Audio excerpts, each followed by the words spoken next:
Ya, Assalamualaikum warahmatullahi wabarakatuh. Assalamualaikum. Waalaikumsalam, Pak. Nggak terasa Desember sekarang ya, masuk ke Desember.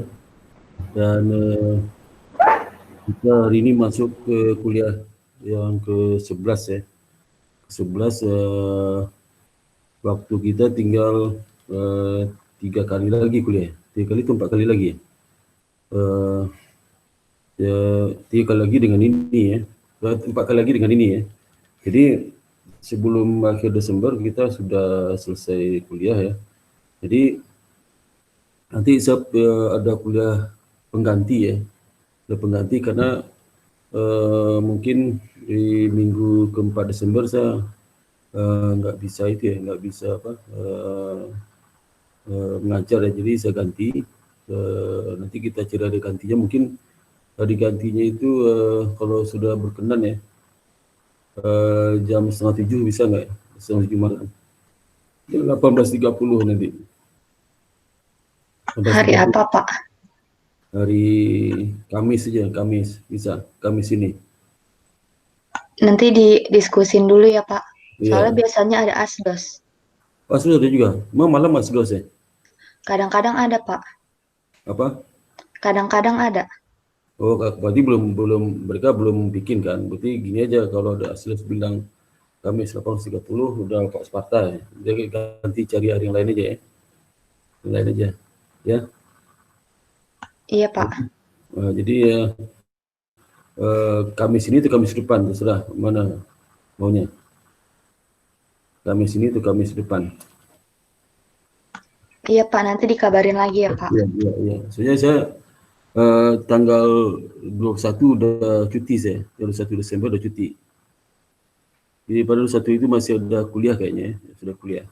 Sudah cuti. Jadi kita ada kuliah pengganti sekali ya. Eh, itu ya. Jadi ya sudah kuliah pengganti lah ya. Eh, terus nanti apa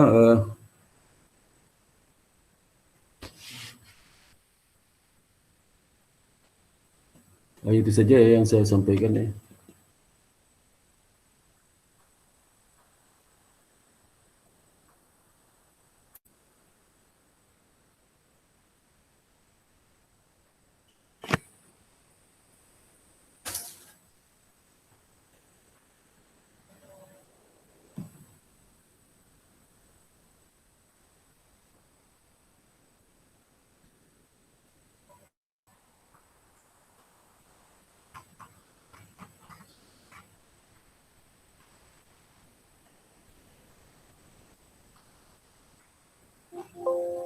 Oke, Assalamualaikum warahmatullahi wabarakatuh. Kita mulai lagi kuliah chapter 12 ya.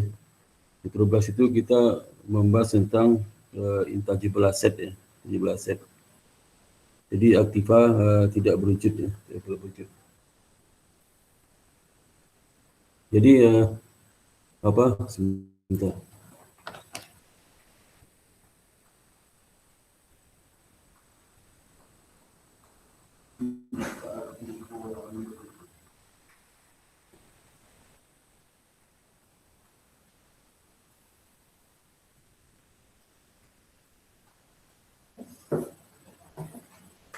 Halo?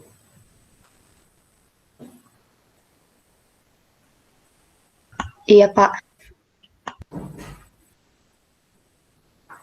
Jadi intangible asset itu nanti kita bahas mengenai karakteristik penilaian amortisasi intangible asset.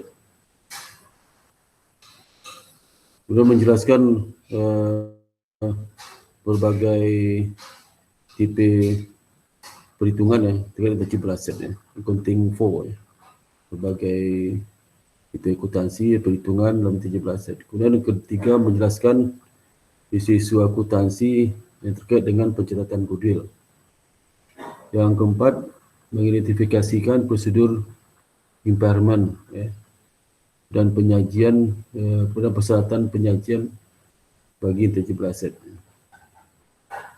Kemudian kelima menjelaskan akuntansi dan presentasi dan laporan terkait dengan research and development dan cost yang sejenis ya, similar cost ya. Jadi ada 4 ya yang kita bahas hari ini: intangible asset isu, kemudian jenis intangible asset, kemudian impairment dan presentation of intangible asset development cost. Yang pertama kita lihat sifat atau karakteristik atau definisi atau konsep ya, dari intangible asset ya. Jadi intangible asset itu adalah dia memenuhi kriteria sebagai aset ya. Aset. Jadi aset itu adalah resources yang dikuasai oleh perusahaan yang memiliki manfaat ekonomis di masa datang ya. Itu konsep aset secara umum ya.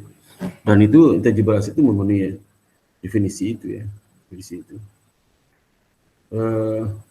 Kemudian karakteristik dari intangible asset itulah dia bisa diidentifikasikan ya. Bisa diidentifikasikan ya. Yang kedua, secara fisik eksistensinya nggak ada ya. Jadi secara fisik itu nggak kelihatan ya. Like physical existence. Jadi seperti terasa tapi nggak ada kelihatan. Seperti apa? Tangible itu kan tidak berwujud ya, terjadi tidak berwujud. Wujudnya nggak ada, ya. Wujud nggak ada, tapi manfaatnya terasa. Kalau dia nggak ada, maka nggak bisa jalan perusahaannya, ya. Sama kalau sudah punya suami, ya.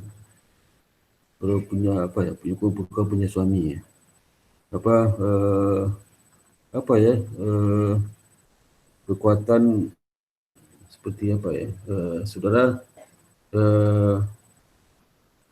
memiliki apa kekuatan untuk hidup dunia ya, maksudnya.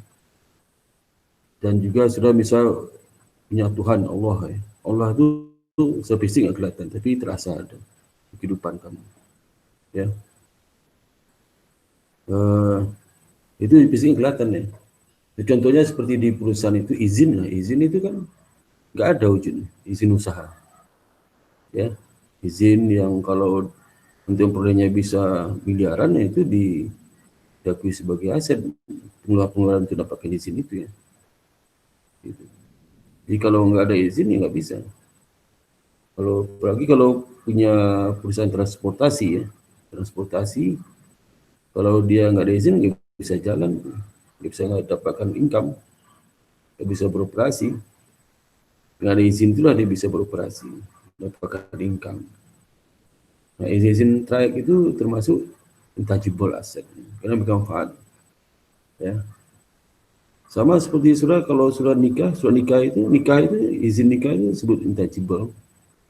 Kalau sudah nggak ada surat nikah nggak bisa ngapa-ngapain ya. Nggak bisa, secara hukum nggak diakui ya, hubungan saudara itu. Ini intangible ya. Yang dikira itu tidak bermanfaat ya.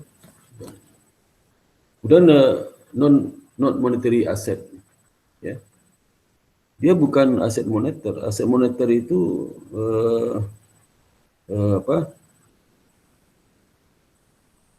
Aset moneter kan dia itu apa? Seperti cash ya, cash. Itu aset moneter.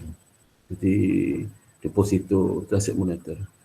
Aset moneter itu aset yang kalau diklaim ya, nilai moneter nggak berubah. Dan bisa contoh kalau sudah klaim bisa punya uang 100 juta, klaim kalau cash claim itu kan dibelanjakan, itu klaimnya. Dibelanjakan tetap diakui 100 juta oleh pihak lain. Tapi kalau saudara punya persediaan ya, persediaan itu dicantumkan di neraca nilai moneternya 100.000 ya. Tapi bisa diklaim, kalau bisa diklaim kan dijual. Nilainya nggak segitu ya, bisa lebih ya, bisa kurang. Maka persediaan itu aset non moneter. Intangible itu juga sama, dia bukan aset moneter tapi aset non moneter. Jadi aset non moneter itu saat diklaim itu nilainya tidak sesuai dengan yang tercantum di dalam pembukuan ya. Itu aset moneter ya. Sesuai ya. Aset pembukuan ini. Aset itu.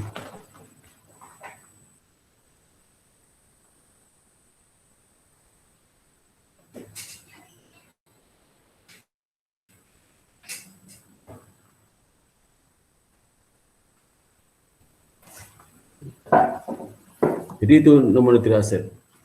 Jadi secara normal dikelompokkan sebagai non-current asset. Karena manfaatnya itu jangka panjang dan sifatnya infrastruktur ya, yang mendukung yang infrastruktur yang tidak kelihatan ya, mendukung operasi. Jadi fasilitas untuk operasi, bukan untuk diperjualbelikan ya. Bukan digunakan secara langsung dalam operasi, itu tidak langsung ya. Maka non-current asset manfaatnya lebih setahun ya. Bukan sama seperti PPA ya, PPA sama. Nah, secara umum jenis dari intangible asset, intangible itulah seperti marketing related ya. Ya ada, ya ini berhubungan dengan marketing, nanti apa saja jenisnya. Itu terkait dengan customer ya. Itu terkait dengan artistik ya. Itu terkait dengan kontrak ya. Itu terkait juga dengan teknologi, itu terkait dengan goodwill. Jadi masing-masing itu jenis apa saja. Misalnya apa intangible terkait dengan marketing, nanti ada ya 1, 2, 3. Apa intangible terkait dengan customer, apa jenis intangible terkait dengan artistik, dengan seni ya. Apa intangible terkait dengan kontrak ya. Dengan teknologi, goodwill sendiri ya, goodwill.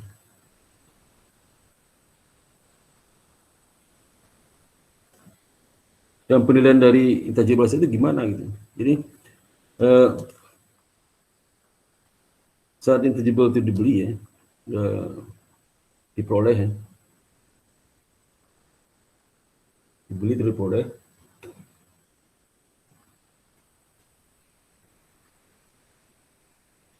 Itu dicatat sebesar harga cost ya, cost. Harga cost ya. Cost itu seperti yang saudara ketahui, cost lah semua pengeluaran yang telah dikeluarkan oleh perusahaan untuk merupakan aset itu ya. Jadi initial cost ya. Itu cost itu ya. Ini sudah sering berulang ya. Kemudian termasuk semua akuisisi cost ditambah dengan speditur untuk membuat intangible itu aset intangible siap digunakan ya. Siap digunakan. Jadi bisa jadi ada cost harga perolehan ditambah dengan biaya pengeluaran lain yang bisa intangible bisa digunakan. Kemudian typical cost meliputi seperti misal harga beli, ya, legal fee kan kontrak kan nyewa notaris juga biaya. Ya. Ada incidental spend ya. Kemudian juga itu yang termasuk dari valuation. Itu yang valuation dari intangible saat lakukan pembelian ya. Ada juga intangible itu yang dinilai pada saat dia diciptakan, created intangible secara internal. Jadi secara internal ini dia dibuat ya, sama seperti misalnya PPA dibangun sendiri lah, bangun sendiri. Ini tidak bisa dikatakan dibangun sendiri ya, tapi memang created intangible secara internal. Jadi contoh seperti misalnya perusahaan melakukan penelitian untuk pengembang produk sendiri ya. Itu di-create ya. Di-create berapa biaya meng-create-nya itu dikapitalisasi.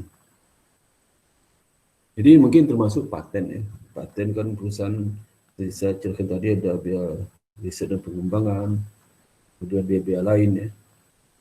Dan ada juga pokoknya terkait dengan membuat prototipe produk. Nanti itu selesai prototipenya nanti dipatenkan. Setelah dipatenkan baru bisa diproduksi massal gitu. Itu komputer software ya, software juga. Kemudian copyright, hak copy, seperti misal kalau dia itu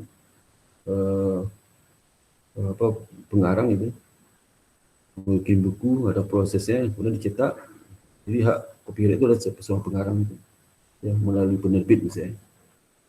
Dan trademark ya, dan sebagainya. Kemudian perusahaan company expand beberapa perusahaan semua riset yang terjadi dalam fase riset ya, kos terjadi fase riset dan beberapa biaya yang terjadi selama fase pengembangan ya. itu diakui sebagai expense, beban-beban.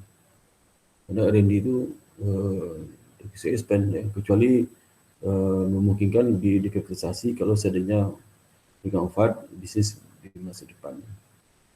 Kemudian biaya pengembangan tertentu ya, itu dikapitalisasi sesuai kriteria viability economics ya, dipenuhi oleh biaya pengembangan itu. Dan juga harus mengidentifikasi beberapa kriteria spesifik yang harus dipenuhi sebelum development cost itu dikapitalisasi. Jadi kalau tidak terpenuhi maka development cost jadi expand. Sebenarnya riset dan development itu dia akuntansi cenderung di-expand kan, karena ketidakpastiannya itu. Nah, terkatakan kalau lihat prosesnya suatu intangible dibuat sendiri itu ya, create intangible secara internal, itu mulai dari project awal ya, kemudian melakukan riset ya, untuk create produk ya, atau nanti bikin buku dan sebagainya. Nanti ada pengeluaran nih ya, ada pengeluaran. Pengeluaran ini nanti di-expandkan sampai dia itu menunjukkan hasil ada dua itu. Hasil pertama gagal, yang kedua sukses ya. Gagal itu sukses itu nanti dibagi dua lagi. Jadi pertama riset itu hasil dua, berhasil dan sukses dan gagal. Gagal itu otomatis sudah terbuku, pasti di-expandkan semua ya, dari riset itu di-expandkan. Kemudian kalau seandainya sukses dan mereka ada unsur ekonomisnya ya, bisa dikembangkan maka itu masuk ke tahapan kapitalis, fase development, pengembangan development. Jadi fase development itu di mana biaya yang terjadi dalam fase ini dikapitalisasi oleh perusahaannya. Dan kalau ada jadi pengembangan itu nanti ada dua ya. Kalau seandainya pertama menyusun bisnis, yang kedua tidak secara ekonomis tidak bermanfaat ya. Maka kalau tidak bermanfaat maka semua berpengembang di-expandkan juga. Jadi BSP itu yang dikapitalisasi kalau seandainya mungkin unsur ekonomis itu bisa dikembangkan lebih lanjut. Jadi tidak semuanya di-expandkan. Jadi kalau seandainya riset itu tidak gagal pasti expand. Tapi sukses pun bisa ada kemungkinan kalau sukses itu kan banyak riset yang sukses seperti kalau sudah pergi riset di BPT yang di Serpong itu, berapa banyak hasil penelitian tenaga ahli itu ya, insinyur itu bikin riset, misalnya produk yang bisa bantu ini, bisa dibuat ini, tapi tidak ada satu perusahaan pun yang mau membeli hasil riset itu dan tidak bisa dikembangkan karena biaya produksi lebih tinggi pada harga jual dan sulit untuk dikembangkan karena manfaatnya tidak begitu besar, masyarakat tidak butuh dan sebagainya ya. Sehingga itu akan rugi bagi perusahaan dan sehingga riset development itu di-expandkan semua. Nah, kalau lihat dari manfaat intangible asset itu ya, intangible asset itu ada yang umurnya terbatas, ada umurnya tidak terbatas ya. Jadi kalau umurnya terbatas misalnya 10 tahun, habis 10 tahun dia nggak bisa bermanfaat lagi secara ekonomis ya.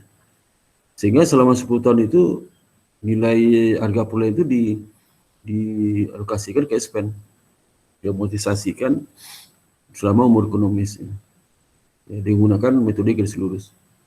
Jadi tangible asset ini ada satu metode aja, metode garis lurus. Tidak boleh menggunakan metode saldo menurun ya, tidak boleh menggunakan metode sum of digit balance ya.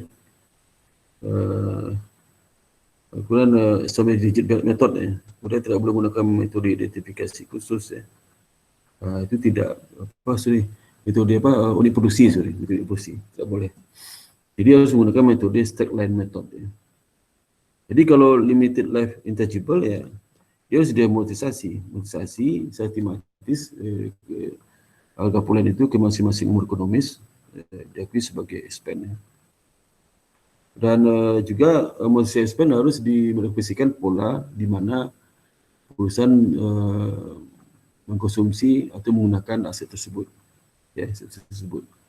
Tapi kalau intangible asset itu kan sulit ya, kita sulit berapa tahun ini berapa konsumsi dari berapa sulit, sehingga metode digunakan adalah metode keseluruh saja ya.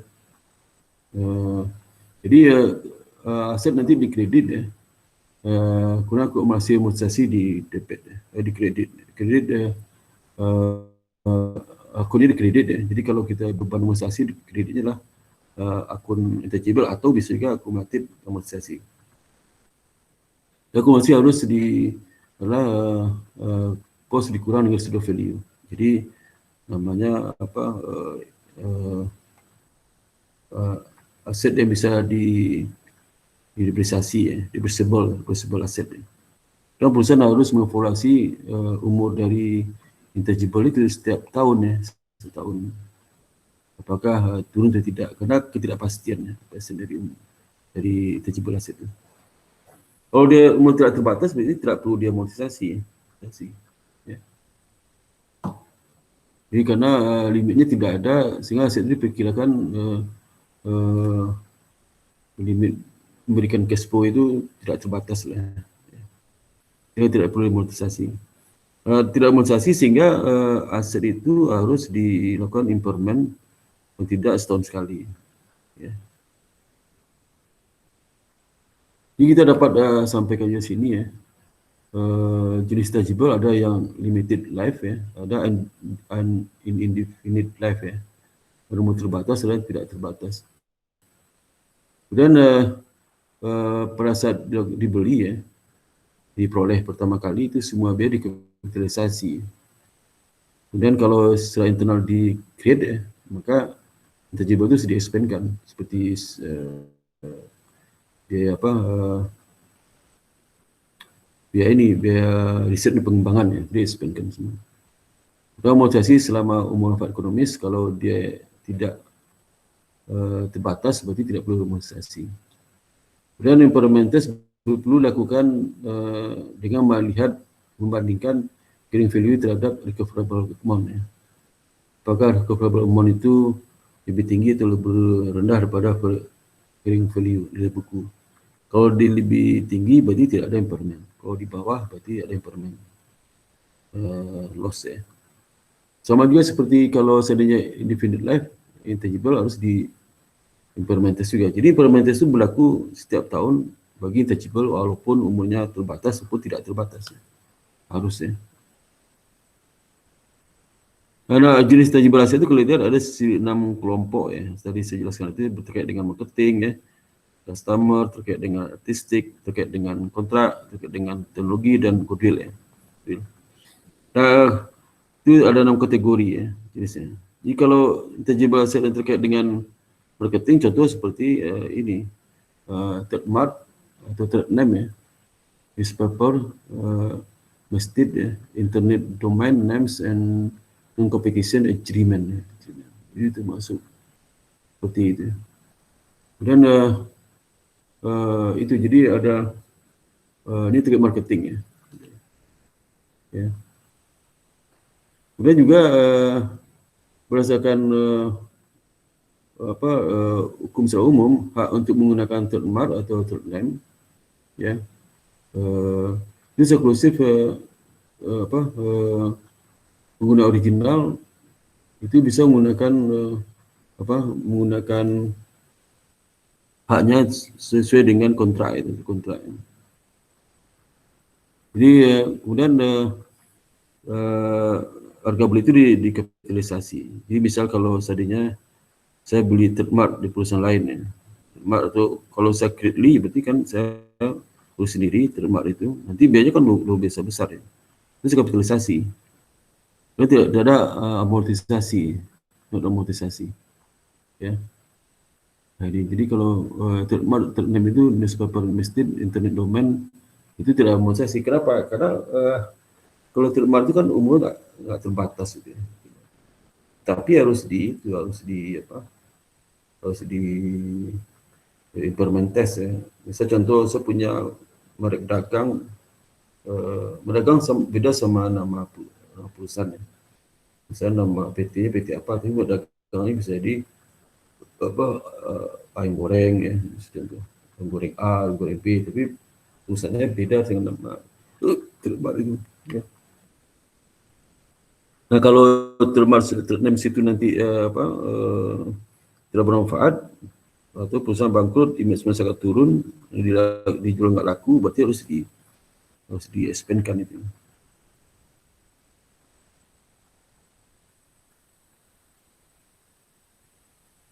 Kalau terkait dengan customer ya, itu seperti misalnya customer list ya.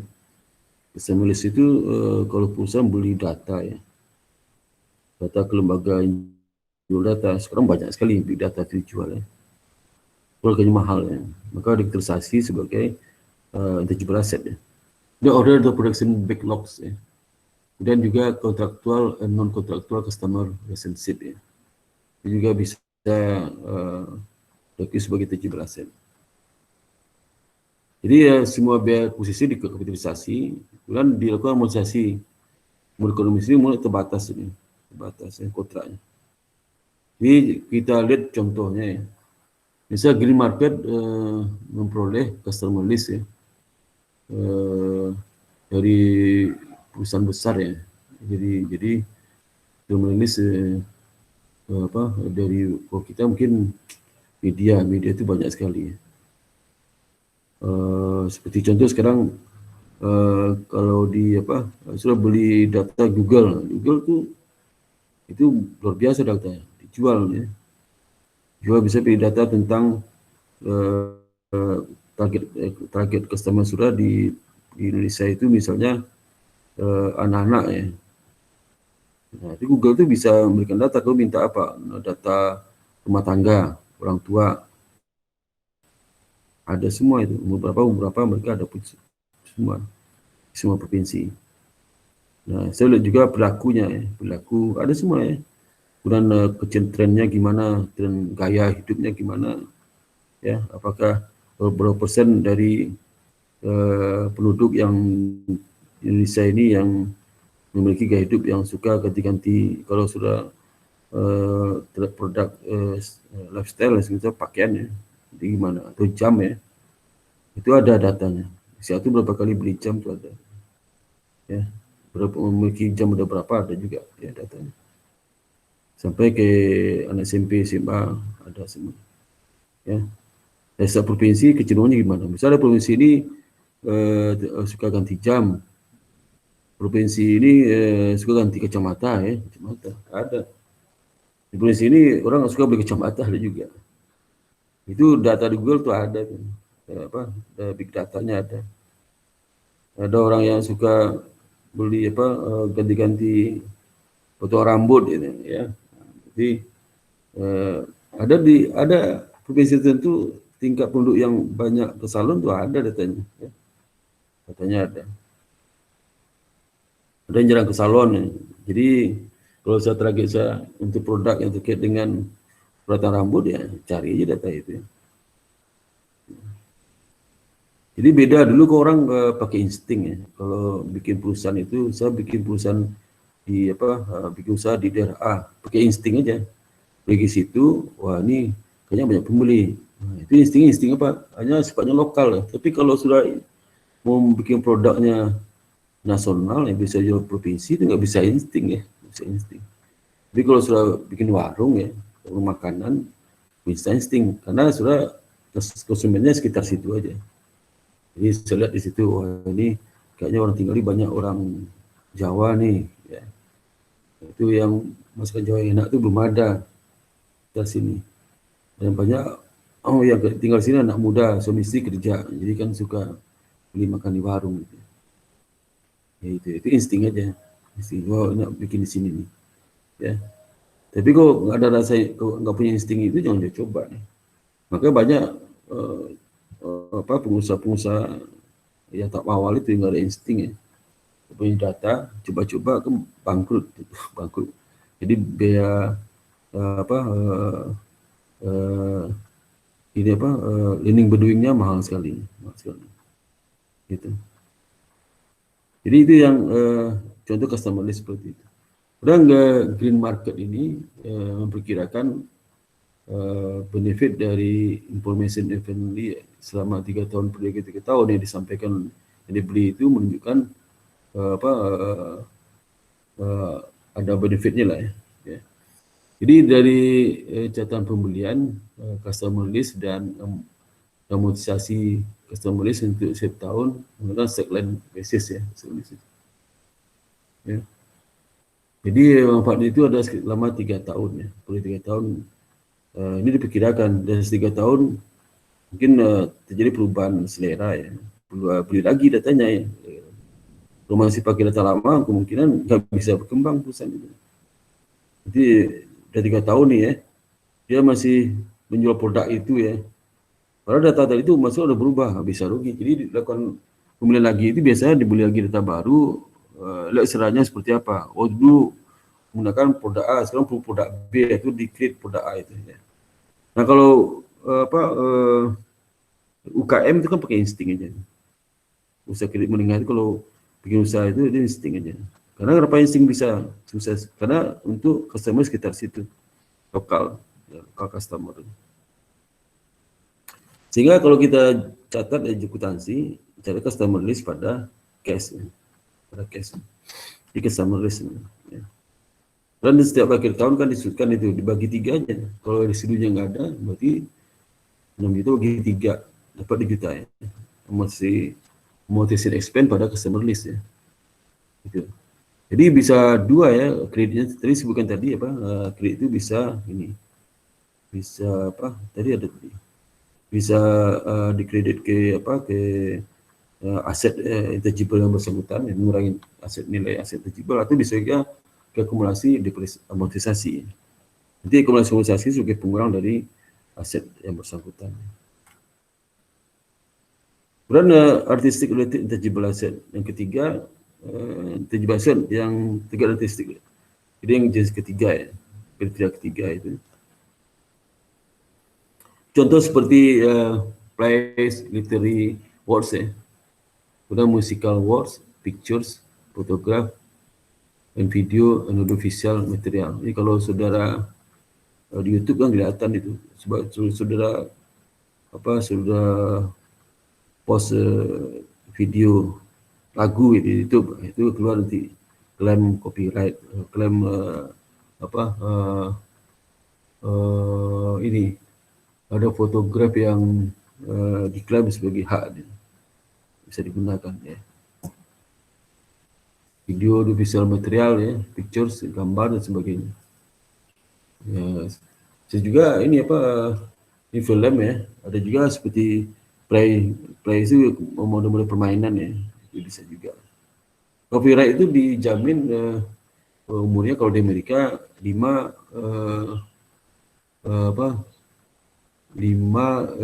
di kreator ya, ditambah 70 tahun. Jadi berarti dijamin umurnya lah 70 tahun ya. Jadi life of the creator tambah 70 tahun. Berapa umur dari penciptanya. Jadi bisa saya contohnya. Saya seumur hidup itu ya, seumur hidup. Bisa saya menciptakan ada film ya, film pictures.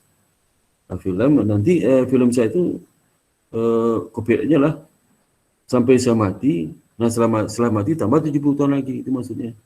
Setelah saya meninggal tambah 70 tahun lagi ya. Jadi selama hidup pencipta tambah 70 tahun. Misal kalau saya tunjukkan sekarang nih ya. Nah sekarang begitu 15 tahun lagi meninggal, nah tambah lagi 70 tahun saya meninggal.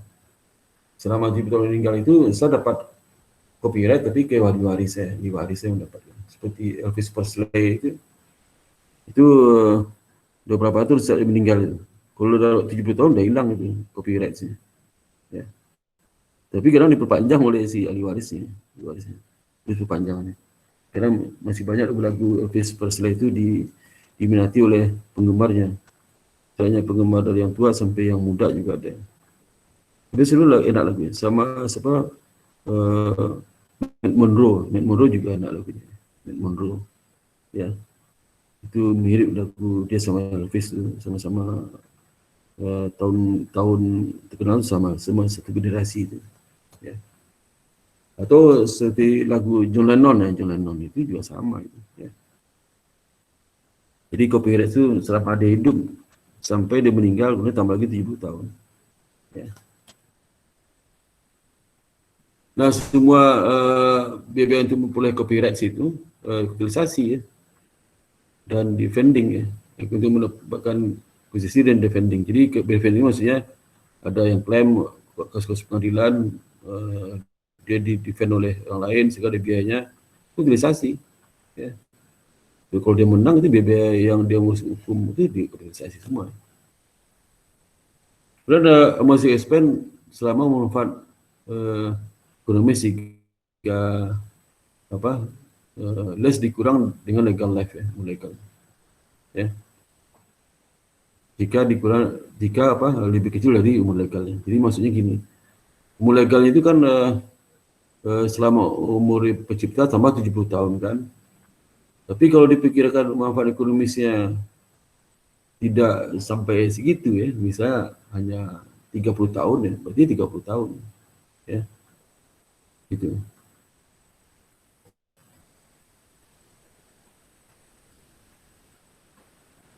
Kemudian kontrak, etika dengan kontrak, ya, seperti misalnya franchise, ya, licensing agreement, ya, construction, permits, izin izin segala macam, izin usaha dan sebagainya. Kemudian broadcast right, ya, service supply kontrak, ya. Jadi kalau kontrak ini kan memberikan manfaat bagi perusahaan untuk berbisnis kan, bisnis. Dia jual produk franchise contohnya, dia franchise untuk membuat produk A yang ada franchise dari si Anu, ya. Dia beli ke si Anu itu franchise-nya. Nanti saya bikin produk itu sesuai dengan ketentuan yang punya franchise itu. Dia sudah ingin contoh seperti Alfamart, contohnya Alfamart, ya, itu franchise itu. Licensing agreement, ya, lisensi kesepakatan lisen terhadap produk, ya. Ini produk sudah bikin bikin sepatu Adidas, merek Adidas itu harus lisen dari Adidas dulu. Baru bisa tangkap sudah. Ya, bikin produk sepatu. Maka construction permit, ya, izin mendirikan bangunan dan sebagainya, izin macam-macam, ya, broadcast dan sebagainya. Ini jenis ini franchise ini biasa umurnya terbatas, ya.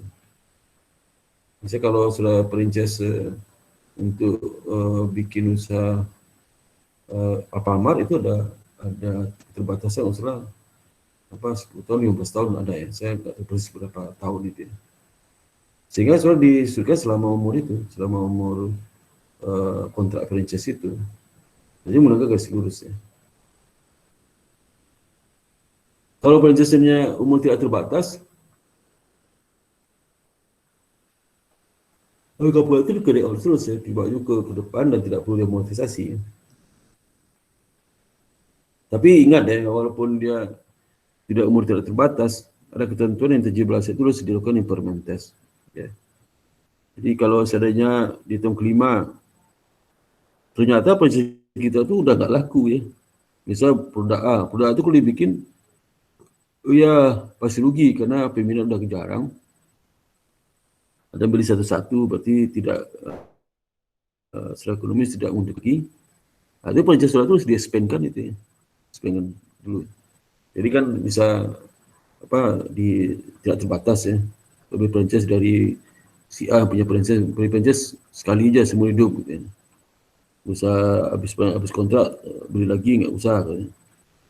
Nah, sekali itu. Tapi begitu 5 tahun minat pembeli terhadap produk itu kurang, dan akhirnya perusahaan tutup.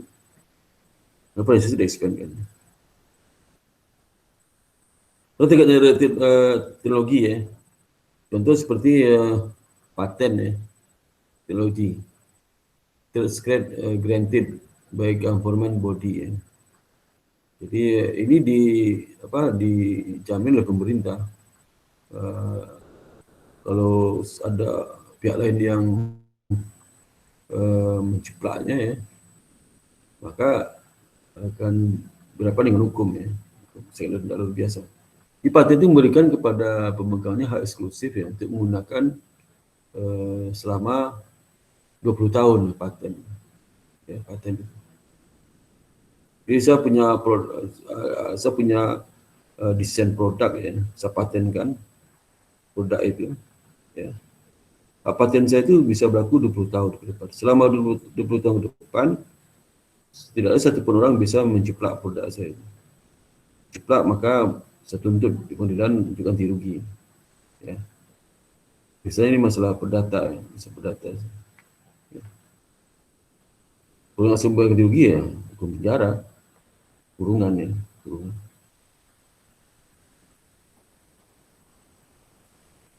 Bisa nggak diperpanjang? Bisa aja perpanjang, nanti urus lagi patennya. Ya.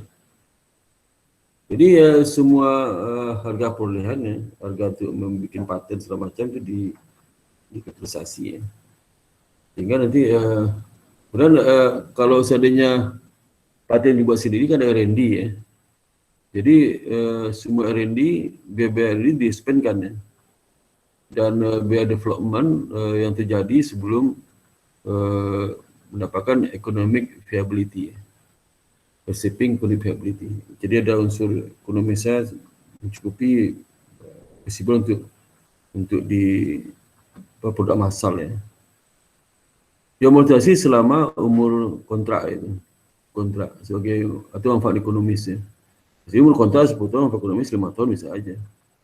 Yang mana lebih pendek ya? Lebih pendek. Misalnya umur kontraknya 10, umur ekonomisnya 5, pakai 5. Jadi umur kontraknya 10, umur ekonomisnya umur kontrak 10, umur ekonomisnya misalnya 20, pakai yang kontrak.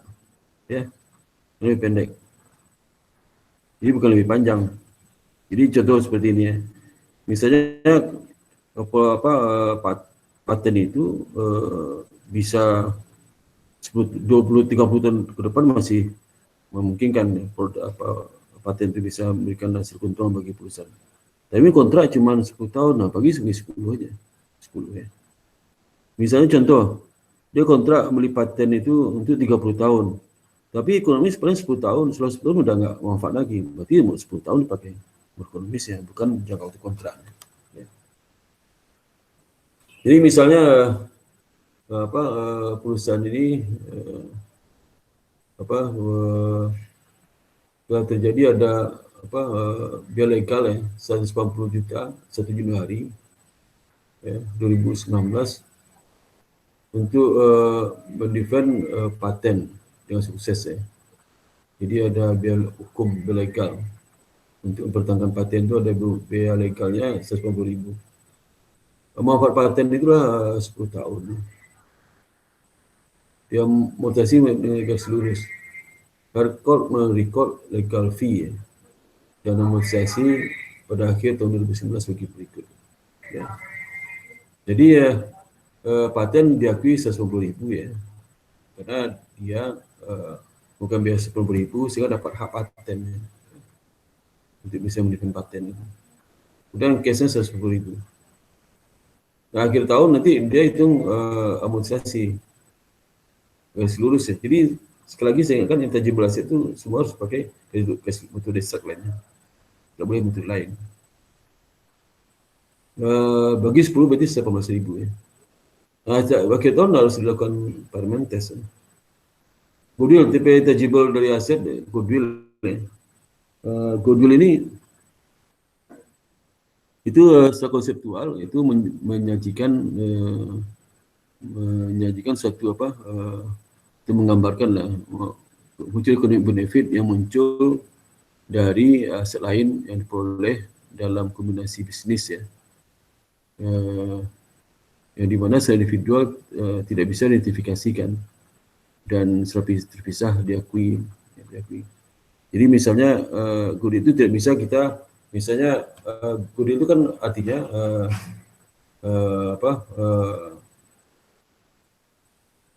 kelebihan harga beli di atas harga pasar dari perusahaan itu ya, yang tidak bisa diidentifikasikan.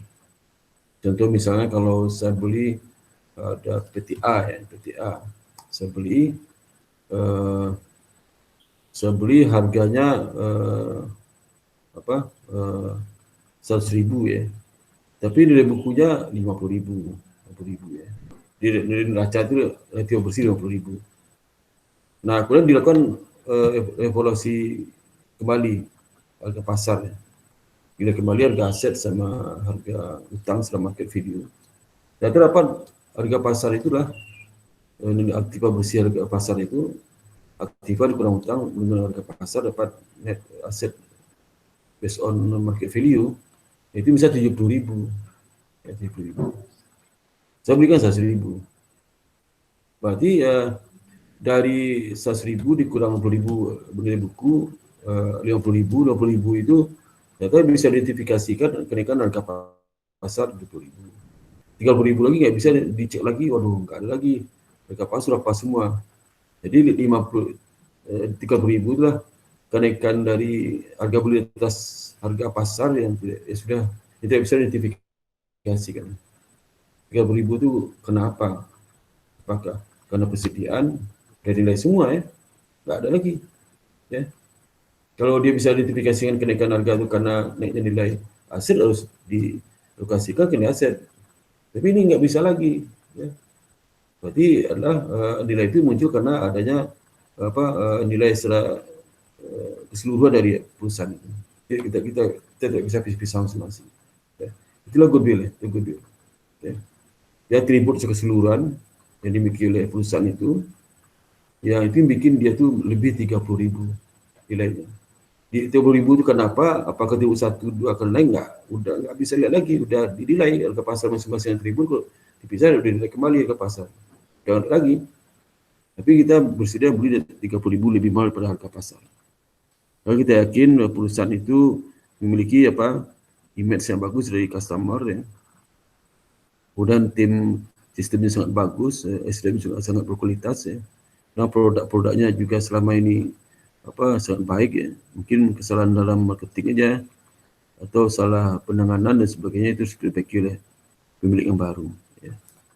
Itu goodwill sebenarnya. Jadi goodwill itu diukur kelebihan dari harga perolehan, cost itu kan harga perolehan di atas harga pasar, di atas per value yang bisa diidentifikasikan dalam net asset. Jadi artinya per value of the identifiable net asset lah harga pasar bersih atau bersih dari perusahaan kita beli itu. Jadi aset dikurang liability perusahaan harga pasar diperoleh. Jadi contoh tadi itu kalau nilai bukunya 50.000 kita harga pasar kembali ternyata asetnya naik sehingga aktiva bersih jadi 75.000 ya, 75.000. Maka 75.000 dikatakan fair value of identifiable net asset. Berarti ya. Nah, selisih antara kita beli dengan fair value of the identifiable net asset itulah disebut dengan goodwill. Kelebihan itu. Seperti misalnya tadi dari buku 50 kita lihat kembali ke pasar ternyata aktiva bersih ini pasar 75 sebeli 100 berarti goodwillnya 100 kurang 75 berarti 25.000 goodwill. Itu jadi goodwill muncul saat kita membeli perusahaan ya, saat berkombinasi. Jadi goodwill itu tidak boleh muncul pada saat secara internally create tidak boleh. Tidak boleh daki sepanjang umur perusahaan tidak boleh. Ini internally create goodwill should not be capitalized, tidak boleh kapitalisasi. Ya. Boleh kapitalisasi. Ya. Tapi kalau melakukan menilai harga pasar aset sama utang boleh ya. Boleh ya. Tapi menilai goodwill setelah misal perusahaan ini PTA sudah berjalan 10 tahun, tiba-tiba kemudian nilai pasar. Nilai pasarnya ternyata tibanya naik 100, utangnya 0 ya. Berarti kenaikan aktiva bersih pasar 100 ya. Nah, dia bilang, Pak kayaknya 100, bisa 200 nih. Dari mana? Yang nggak tahu Pak, mungkin goodwill nih. Tulis goodwill di aset itu nggak boleh. Ya, nggak boleh goodwill di aset. Kenaikan ini. Ini contoh ya. Tentang goodwill ya. Bisa perusahaan ini memutuskan bahwa perusahaan ini memerlukan satu bagian divisi ya untuk melengkapi dari distribusi traktor yang ada selama ini. Mungkin dia perlu divisi yang terkait dengan marketing dan sebagainya. Presiden of Feng tertarik untuk beli Tractorlink SA. Tractorlink SA. Ilustrasi disampaikan disajikan laporan keuangan, hasil laporan keuangan dari Tractorlink SA sesaat sebelum dibeli ya, saat sebelum dibeli. Ini ya. Ini kondisi keuangan neraca ya. Perusahaan ini perusahaan. Jadi kalau perusahaan yang dibeli itu namanya investee, perusahaan beli namanya investor ya. Saat ini perusahaan investee. Investee itu perusahaan yang akan dibeli ya. Investor perusahaan yang beli, investor. Jadi ini laporan keuangan investee saat sebelum investor beli itu ya. Jadi misal asetnya 255.000 ya. Kemudian liability 55.000, kemudian retained earning 100.000, share capital 100.000. Atau bisa juga suka tipe bersihnya 200.000 ya. Tipe bersih 200.000. Ya. Share capital tambah retained earning itu tipe bersih. Sekarang asetnya 255.000. Ya, tipe bersihnya 200.000. Kalau utangnya 55.000 cuma. 255 dikurang 55.000 dapat 200.000. Itu tipe bersih. Kemudian si investor ini melakukan pilihan kembali ke pasar, disepakati oleh kedua pihak. Investor pasti sepakat dengan pasar ini. Jadi tidak dari sisi investor saja harga pasar sepakat. Jadi investor sepakat. Kalau nggak sepakat nggak jadi jual lah. Ya. Jadi dilakukan pilihan kembali, ternyata ya, harga pasar dan aset itu harga pasar aset dikurang harga pasar utang itu 350.000 ya, 35.000. Kenapa? Karena PPA-nya itu ya, tadi PPA berapa ya? PPA kan di 153.000. Nah, itu harga pasar 205.000 ya. Paten misalnya tadinya berapa? Nggak ada. Nah, muncul nih waktu pilihan kembali muncul paten yang mendaki selama ini 18.000. Inventory berapa? Nilai bukunya 42.000, harga pasarnya 122.000 ya. Kemudian piutang itu 35.000. Utang 35.000 sama. Cash dari 35.000 sekarang 35.000 juga. Utang dari 55.000 harga pasar 55.000 juga. Jadi total aset ya, berdasarkan harga pasar dikurang dengan total utang berdasarkan harga pasar sama dengan tiap bersih berdasarkan harga pasar, value of net asset ini 350.000. Perusahaan ini Tractorlink Company ya memutuskan untuk beli perusahaan ini salah saya. Tractorlink Company ini diputuskan untuk diterima ditawarkan kayak offer kepada Feng dengan tawaran di 400.000. Karena tipe bersihnya harga pasti 50.000, ditawarkan kepada Feng itu kan investor. Ini investasi itu menawarkan harganya 400.000. Ya. Pertanyaannya berapa nilai goodwill dalam contoh ini? Ya. Goodwill sama dengan apa? Sama dengan ini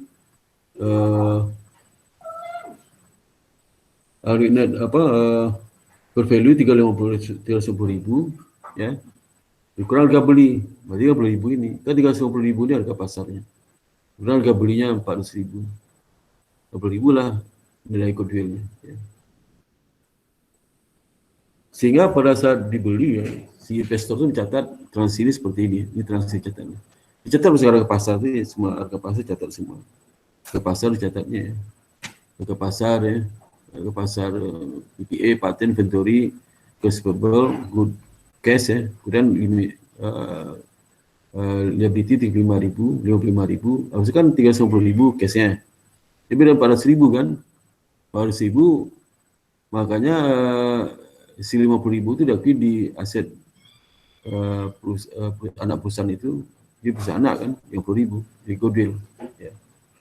Jadi goodwill muncul saat dibeli, saat penggabungan di sini 10.000.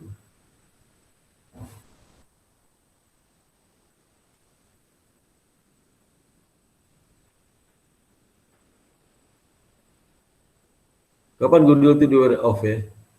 Jadi kalau dipertimbangkan goodwill itulah memiliki indefinite life ya, umur tidak terbatas. Ya.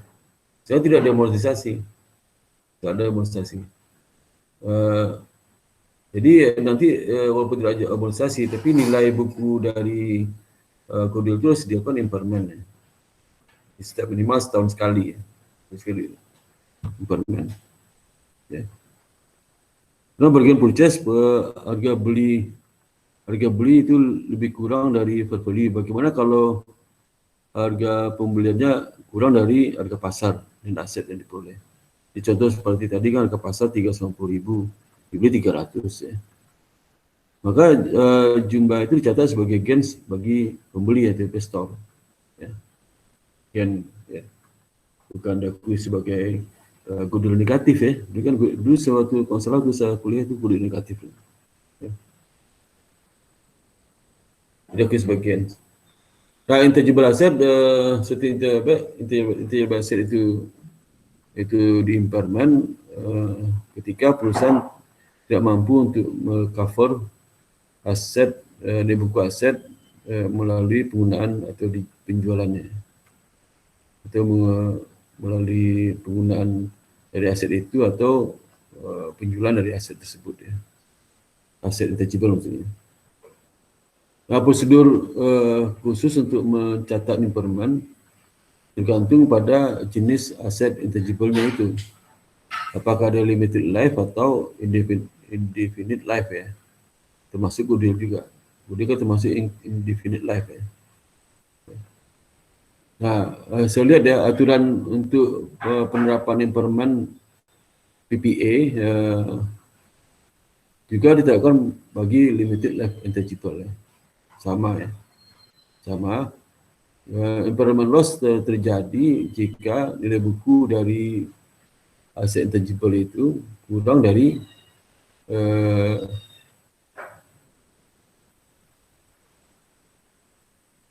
recoverable amount ya, impairment test ya, itu. Jadi carrying amount itu di bawah nilai itu apa? Dikurang dengan recoverable amount dalam impairment asset ya.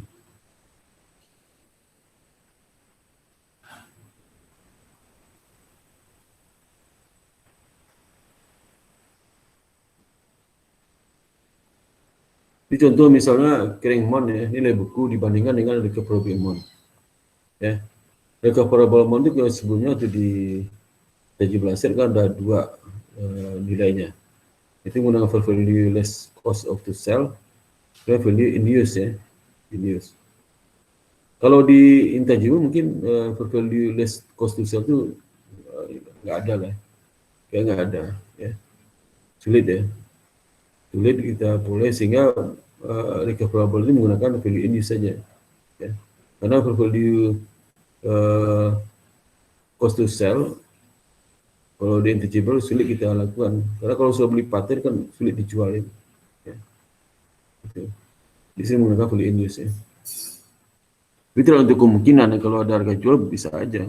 Tapi kebanyakan menggunakan value in use, present value dari ekspektasi net cash flow di masa datang selama umur sisa dari intangible itu di present value kan.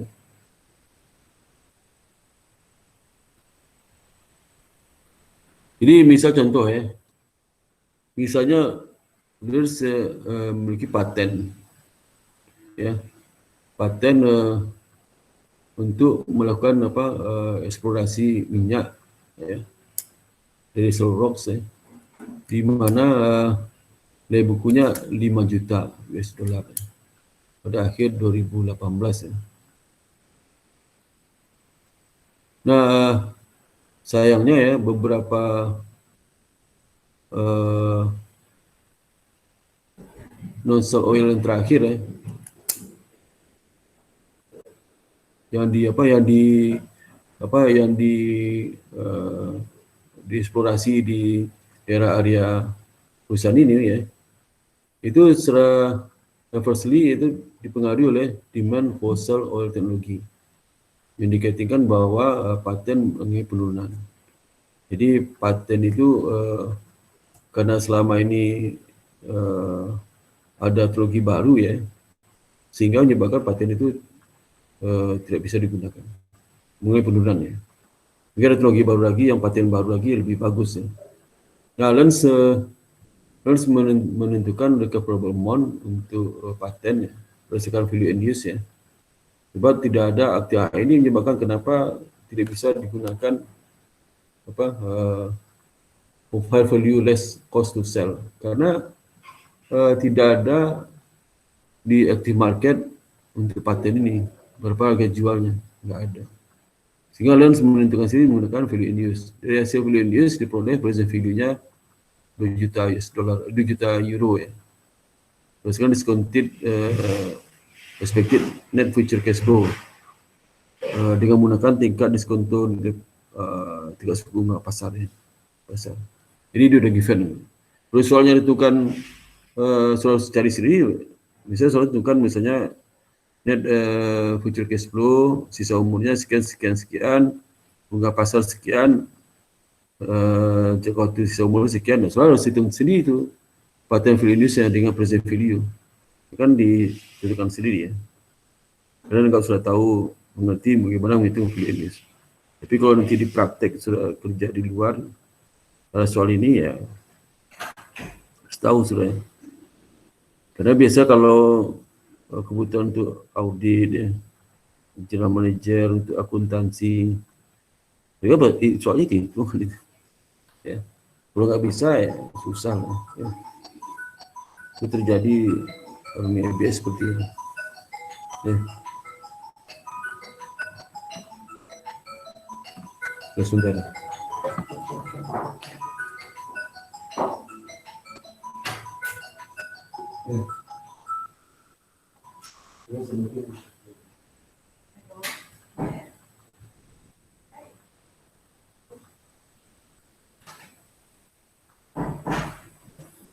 Itu ya, jadi data dari value itu dari situ ya. Sehingga kita dapat melakukan implementasi prosesnya. Pertama, clearing value-nya berapa? 5 juta US euro. Lalu bandingkan recoverable amount-nya. Recoverable amount tadi kita dapat di value in use. Value in use adalah 2 juta. Berarti kan clearing value-nya value in use agak pasti lebih rendah pada clearing value. Berarti ada impairment loss ya. Sebesar berapa? 3 juta impairment loss ya. Gitu. Karena kalau kita nggak bisa per value loss cost to sell, nggak bisa kita boleh, karena kan harga pasar nggak ada itu paten. Sebagian besar 17 itu per value less cost to sell-nya nggak ada, unknown ya, tidak ketahui. Maka Lens membuat jurnal to record the impairment sebagai berikut ya. Itu dengan to debit ya, loss impairment 3 juta, kemudian paten 3 juta. Jadi paten akan berkurang jadi 3 juta. Jadi 5 juta dikurang 3 juta jadi 2 juta. Nah, ini persoalannya kalau terjadi bagaimana nilai sudah turun itu naik kembali ya. Ini sudah perhatikan ya. Paten ini. Ini kan tahun 2000 berapa nih? Ini 2018 akhir kan terjadi impairment 3 juta, nilai 2 juta ya. 2 juta itu sisa umurnya berapa ya? Sisa umurnya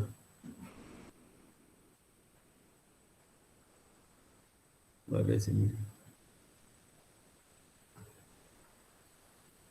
Seumurnya misalnya seumur 2 juta itulah 1, 2, 3. Jadi sampai 2023, 2019, 20, 21, 22, 23, ada 5 tahun lagi ya. 5 tahun lagi. 5 tahun lagi 2 juta bagi 5 berapa? Kan 400.000 ya. Kita bagi 5, 400.000 amortisasi per tahun ya, per tahun. Jadi kalau kita lihat ya, nanti tahun 2019 demonstrasi akhir tahun 19 amortisasi lah 400.000 ya. Sehingga nilai buku jadi 2 juta dikurang 400.000 ya. Jadi 1,6. Tahun 2020 sekali lagi sama kan agak lurusnya. Akumulasi imunisasi apa 1000 atau nilai buku berkurang 1,6 kurang 400.000. Akhir tahun ke 20 itu jadi 1,2. Akhir tahun 2021 1,2 kurang 400.000 ya 400.000. Akhir tahun 2022 800.000 kurang 400.000 dapat 400.000 nilai bukunya. Akhir tahun 2023 0 400.000 kurang 400.000. Begitu ya nilai buku dari dari paten itu. Sejak dia lakukan impairment ya, impairment di akhir tahun 2018 ya. Nah, tapi impairment kan tiap tahun lakukannya, di tahun 2000 berapa nih? Ya, waktu 2020 ya, berarti 2020 kan di akhir tahun 2019 ya. 20 ternyata berdasarkan kan ada perbaikan kondisi ya, sehingga terkait dengan market kondisi pasar untuk post sale oil teknologi, jadi perbaiki teknologinya ya, sehingga dalam sini bisa menggunakan capable amount dari paten itu tadinya akhir 19 nilai 1,6 ya, bisa nilai 1,75 ya. Nah, kondisi ini maka impairment sudah diakui sebelumnya itu harus dibalikkan kembali ya, Jadi gimana caranya? 1,6 dikurang 1.750 naik berapa? 100.000. Jadi paten naik 100.000. Kemudian kenaikan itu recoverable of impairment asset, bukan against all increase value, bukan. Jadi ini recovery of impairment loss. Ya. Gitu ya. Jadi itu maksudnya. Jadi recovery impairment loss tahun 2020. Ya.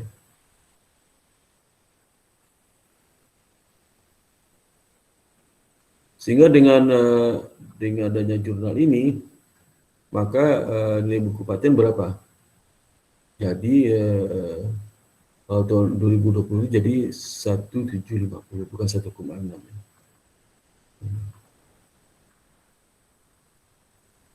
Nah, impairment of indefinite life intangible, misal seperti goodwill, selain goodwill ya, itu harus dites juga impairmentnya paling tidak setahun sekali, sama aja ya. Mau dia terbatas sama aja, harus setahun sekali. Kenapa? Kenapa itulah karena intangible asset itu memberikan manfaat ekonomis yang tidak pasti dibandingkan PPA ya, PPA lebih pasti. Itu intangible enggak. Jadi meskipun sudah ada umurnya terbatas 10 tahun, tapi kepastian manfaat ekonomis itu kita masih diragukan ya, itu intangible asset. Ya. Impairment test itu sama seperti impairment pada intangible yang umurnya terbatas, limited life, sama aja. Kita membandingkan recoverable amount dengan carrying value dari aset itu. Kalau value-nya lebih tinggi pada carrying amount-nya, maka tadi impairment loss ya. Ini contoh ya, contoh.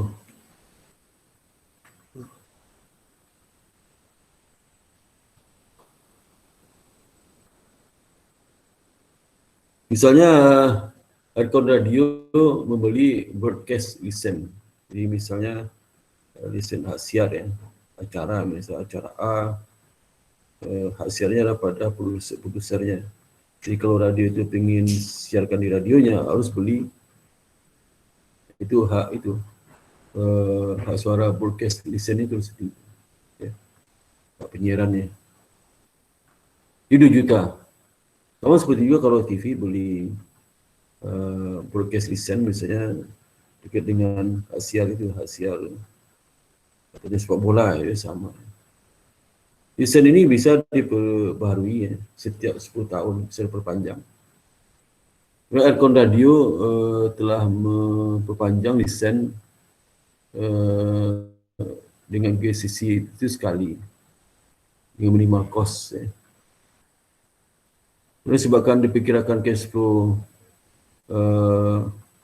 selama ini tulis individually atas ya, aku melaporkan bahwa lisen sebagai independent life intangible asset.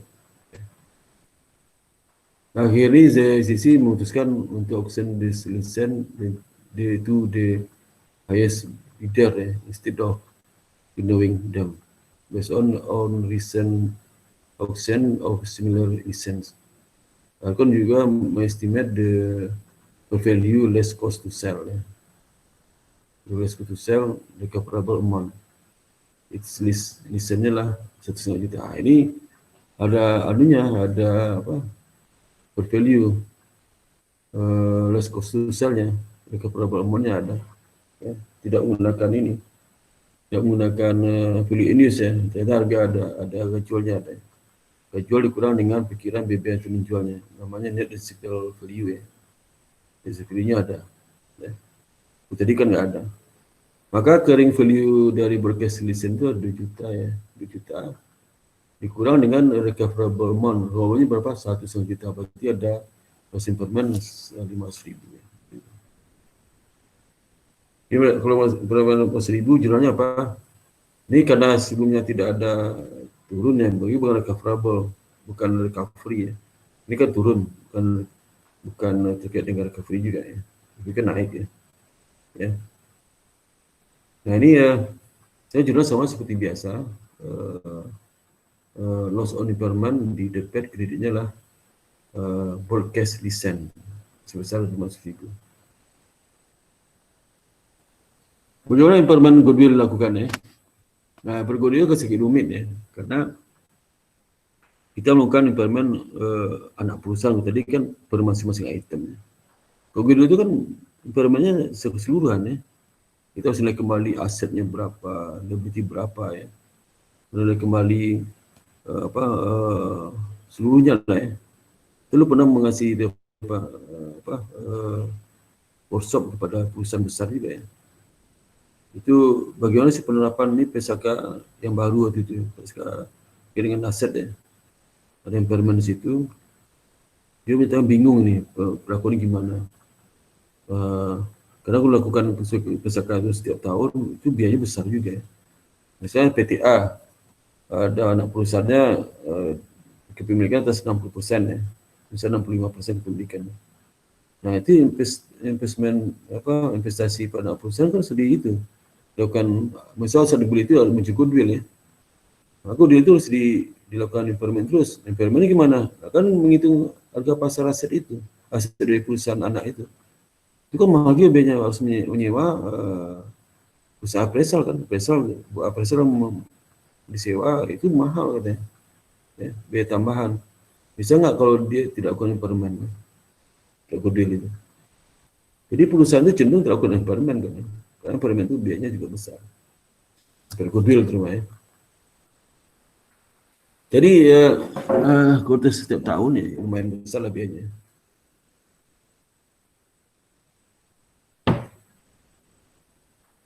Ada goodwill itu kan nggak ada di pasarnya. Harus kembali semua ya.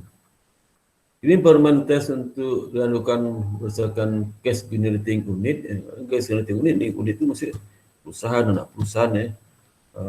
Divisi dan sebagainya. Di mana goodwill itu diakui ya, diakui. Jadi cash generating unit itu lebih kecil, diidentifikasi lebih kecil dari grup aset dari generated cash flow ya.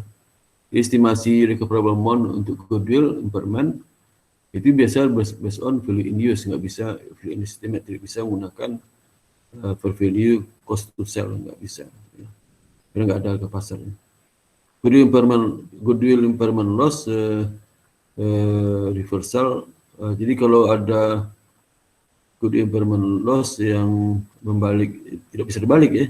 Jadi kalau seandainya, jadi beda kalau yang tadi itu, kalau tadi itu paten bisa ada recovery, tapi dulu nggak boleh recovery. Misal dulu goodwill itu turun, terus naik kan, itu nggak boleh recovery, nggak ada recovery.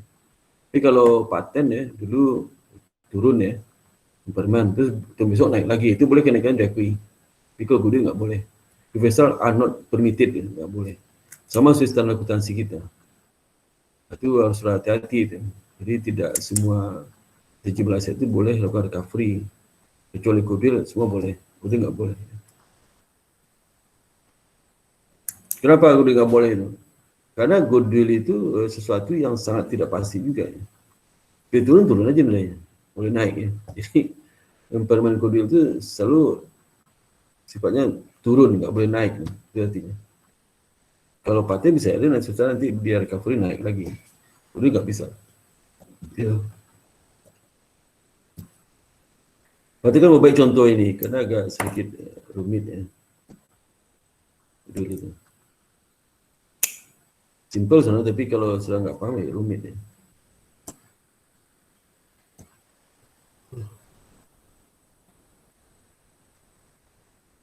Jadi misalnya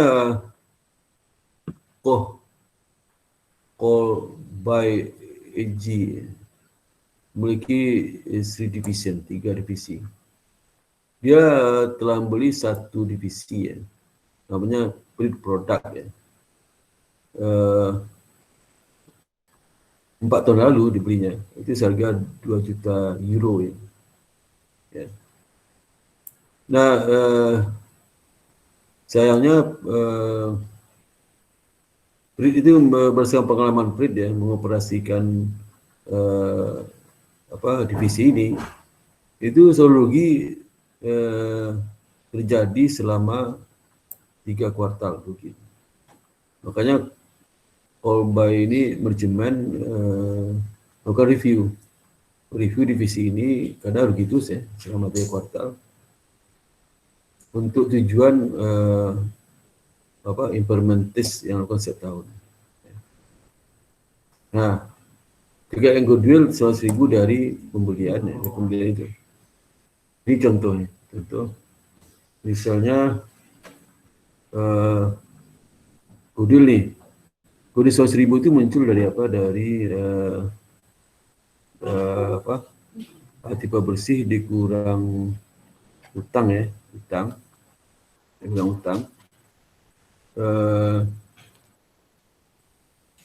Di mana tipe bersih itu lebih rendah pada harga beli. Harga belinya 2.400.000 ya. Tapi nilai pasal tipe bersih saat itu nggak sampai segitu. Jadi di bawah, kalau 2,4 dikurang 100.000 adalah itu saat itu nilainya 1,5 juta ya. Gitu.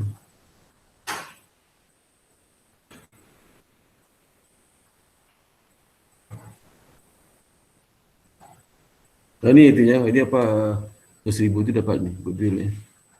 Ini saat dia beli 2 juta itu ya, ada goodwill berapa? 100.000. Ini sudah berjalan berapa tahun? 4 tahun ya. 4 years ago, 4 tahun lalu ya. Juta. Ya. Nah sekarang dia ingin menentukan recoverable amount untuk ini kan 2,8 ya. Recoverable amount itu sudah dari Kulit News ya, dari present value, net cash flow, future cash flow ya, estimate future cash flow, sisa umurnya berapa. Jadi present value kan apa 2,8. Jika 2,8 ini kulit amountnya 2,4 ya. Berarti kan artinya apa? Artinya goodwill itulah tinggal 400.000 ya, 400.000, 2,8. Ya. 2,8 ini kan 2, sorry. Ini 2,4 ya, 2,4. Sekarang jadi 2,8 ya, 2,8. Ya. 2,8. Sehingga tidak terjadi impairment ya, impairment ya. Karena apa? Karena nilai recoverable amount di atas carrying amount. Kalau di bawah baru ada impairment. Bagaimana kalau seandainya dia 1.900 ya, recoverable itu, bukan 2,8. Maka terjadi impairment berapa? 5.000 ya. Selisih antara itu sama impairment. dengan apa, dengan recoverable amount. Rugi 5.000 ya. Kemudian 5.000 itu tercatat sebagai berikut: loss impairment pada goodwill. Nah, itu ya. Pada goodwill. Jadi goodwill akan berkurang jadi 400.000 ya. Itu ya. Jadi loss impairment pada goodwill. Itu. Jadi dengan kulis ini artinya apa? Artinya adalah nanti di asetnya berkurang 5.000, di atau bersih kurang 5.000. Aset yang berkurang itu goodwill yang berkurang ya. Karena nggak mungkin menggunakan aset lain karena nggak kelihatan itu yang mana sih. Ini kan secara keseluruhan dari nilai aset ya. Nah kalau seandainya di tahun depan itu terjadi kenaikan, nggak ada recovery ya. Recovery. Nah bagaimana penyajian tangible asset laporan keuangan ya? Laporan posisi keuangan, statement of financial position. Perusahaan harus melaporkan item terpisah dari seluruh intangible asset dari goodwill ya. Goodwill itu terpisah. Pelaporan itu sama seperti saya melaporkan PPA, sama seperti itu. Dan kontrakon are not normally shown for intangible ya. Di kontrakon saya tidak normal ditunjukkan untuk intangible asset. Ya. Jadi bisa kontrakon kan amortisasi, bisa juga bisa enggak ya. Kalau income statement-nya, company harus melaporkan berapa beban amortisasi, berapa impairment loss atau reversal itu recovery ya, recovery-nya. Kemudian untuk intangible asset, intangible asset selain dari goodwill, itu pisahkan net income. Ya. Kemudian ada notes to financial statement yang harus meliputi beban amortisasi dari setiap masing-masing aset ya. Itu oleh digabung karena masing-masing tangible itu memiliki nilai yang berbeda.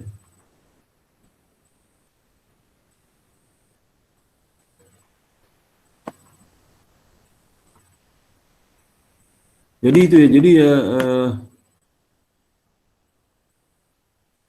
pelaporan tangible asset itu sama seperti pelaporan PPA ya, sama aja. Seperti misal kalau PPA kan misal mesin dikurang akumulasi pisutan ya. Kalau di intangible akumulasi pisutannya bisa dimunculkan, bisa enggak, bisa menggunakan akun kontrakon amortisasi, bisa akumulasi amortisasi, bisa juga enggak ya. Tapi jelas dalam PPA ini, dalam laporan intangible di neraca itu tidak boleh digabung nilai intangible asset dengan goodwill ya, walaupun goodwill itu masih intangible asset. Jadi selain goodwill, intangible itu kan ada goodwill, ada paten dan sebagainya.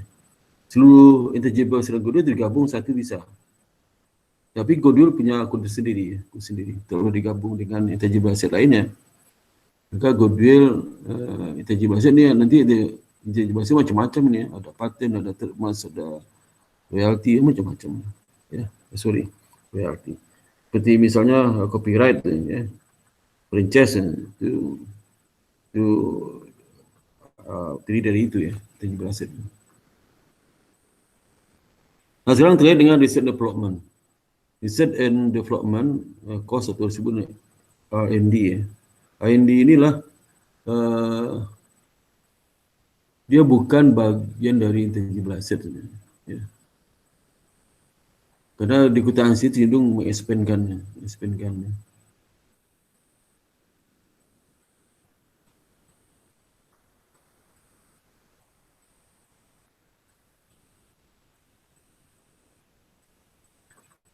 Itu sering menghasilkan development of patent, copyrights itu yang baru ya. Misalnya product, process, ID, formulasi komposisi sesuatu yang baru terkait dengan produk, proses ini yang metode produksi ya, kemudian tahapan-tahapan produksi, kemudian pencampuran material dan sebagainya, itu bisa sebagai paten ya. Misal contoh kalau dia bikin apa, ini seperti polisi seperti itu, Aqua lah, sorry, Coca-Cola itu kan katanya terkait dengan prosesnya. Jadi bagaimana mencampur, jadi sebenarnya di eh, pabrik Coca-Cola di Indonesia ini hanya mencampur bumbu dari Amerika, campur dengan air ada juga tertentu ya, udah jadilah itu. Di Indonesia tidak bikin bumbu ya. Ini R&D ya. Ini R&D. Ini artinya beberapa perusahaan menghabiskan R&D ya. Jadi R&D itu presentasi dari penjualan yang terbesar itu pada perusahaan Intel. Intel kan perusahaan ini komputer ya, komputer. 20,57% dari penjualannya R&D. Besar itu ya, besar sekali. Dan seperti juga Roche ini juga 20,1% besar juga. Google 14,85% R&D. Novartis ya, dan seterusnya. Biasanya yang pembesar R&D itulah contoh perusahaan elektronik ya,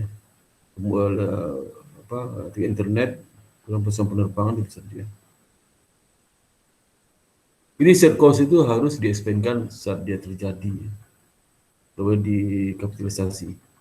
Kalau development cost bisa di-expand, bisa tidak. Seperti saya tadi, kalau seandainya development cost ternyata bisa dikembangkan secara bisnis, bisa kapitalisasi. Tapi kalau dikembangkan hasilnya, tidak bisa tidak bisa di posisi massal ya, karena rugi ya, berarti di-expand itu.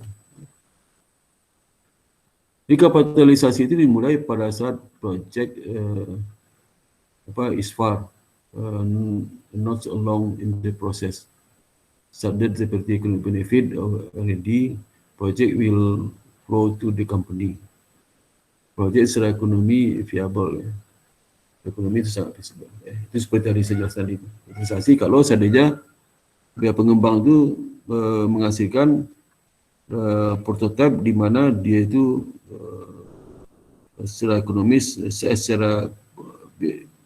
bisa diproduksi massal itu, bisa kapitalisasi. Jadi kalau enggak ya. Jadi di TVB R&D ini kalau research activity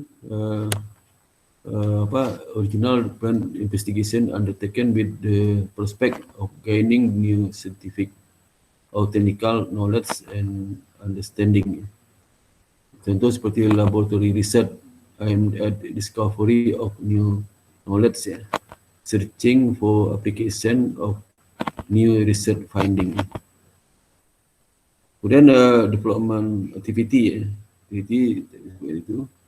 itu contoh conceptual formulation and design of possible product or process, alternative construction of prototype ya, and operation of pilot plans ya.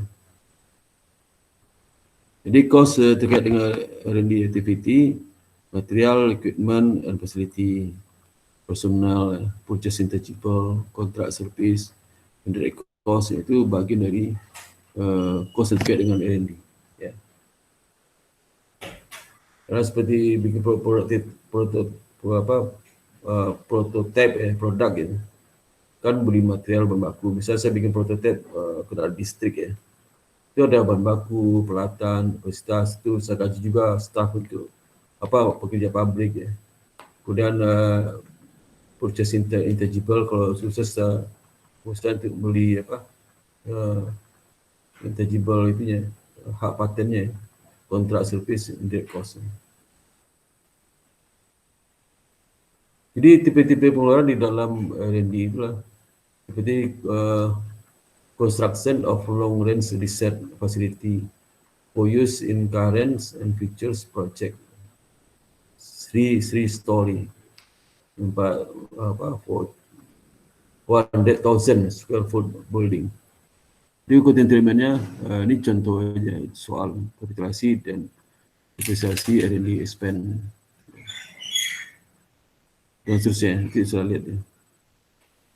Ini contoh ya.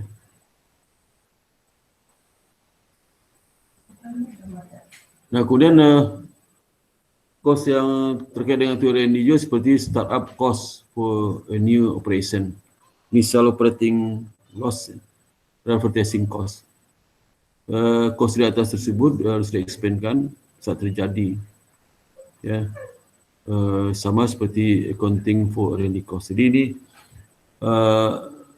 cost-cost yang di luar R&D seperti startup cost, initial operating loss, advertising cost itu di-expand. Startup cost itu seperti biaya untuk untuk track and run dari new operation. Jadi ada biayanya itu di-expand kan. Kemudian operasi awal yang kerugian operasi awal itu di-expand kan. Ya. Misalnya sudah punya mesin canggih di pabrik ya. Kemudian saya dapat prototipe saya punya masalah itu rugi, yang pertama rugi itu di-expand. Advertising cost ya. Coba dikapitalisasi itu kerugian yang pertama operasi boleh dikapitalisasi. Sudah masuk risiko.